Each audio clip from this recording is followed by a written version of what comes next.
Let's turn to business news now with our business editor, Giles Beckford, who is joining us from Wellington. Hi, Giles. This is fascinating. A chance for taxpayers, both personal and corporate, to have a say on the shape of the future tax system.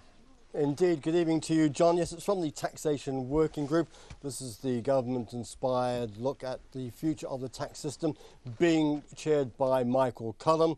It's put out a discussion document, sort of the context to which people might have a look at when they want to put forward submissions and any ideas or comments that they might have on the future shape of the tax system. And it's all about ideas, our ideas, my ideas, your ideas.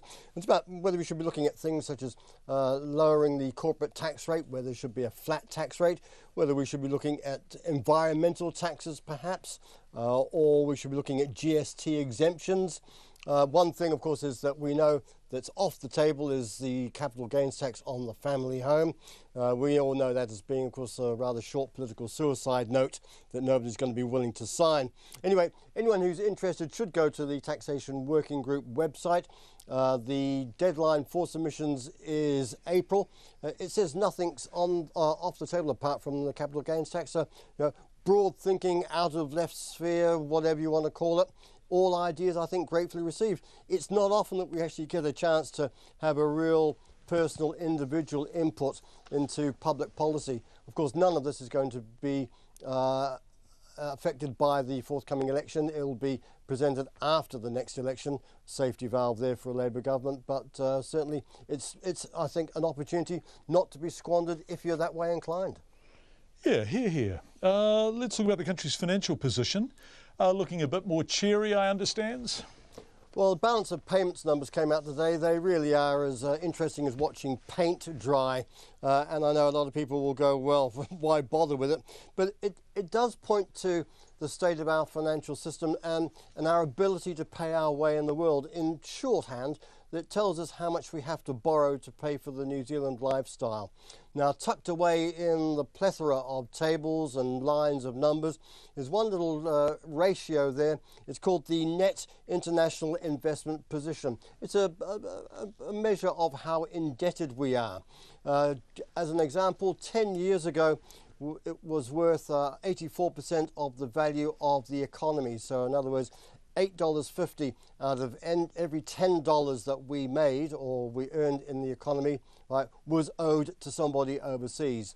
That's now fallen to just over $5 out of 10, so quite a considerable improvement. The reason why it matters is because credit rating agencies look at this sort of thing. They say, how big is a country's liabilities? Can it pay its way? Can it sustain its debt repayments? And if they say yes, if they're satisfied, you get a good credit rating, just like you do at the bank. And if it's not, then you pay a premium. You have to pay more to borrow. It also means that overseas lenders look a little more kindly and benignly upon us. And from that point of view, it's looking pretty good at the moment. Whether it stays that way, well, time will tell. But for the time being, we can take a little bit of cheer that our financial credibility overseas is in pretty good stead. Did the markets react to that in any way? The dollar do anything? No. What was that thing you read? What was the figure you gave us? The what?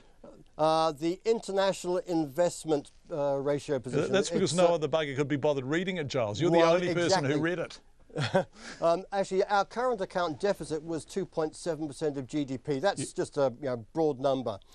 In days gone by, we were 9% or nearly 9% of GDP. That's when the dollar would have fallen because credit agencies go, whoops, whoops, pull up. But today, not a scare, not even a flicker of an eyelid at it. On the share market, our top 50 index down about 40 points. It couldn't sustain yesterday's record-breaking run, so down about 0.5% to 8,433. But the Kiwi dollar, pretty firm at 73.3 US cents and 93.1 Australian. No, Giles Beckford, who kindly plows through that stuff so that we don't have to. Thank you very much indeed.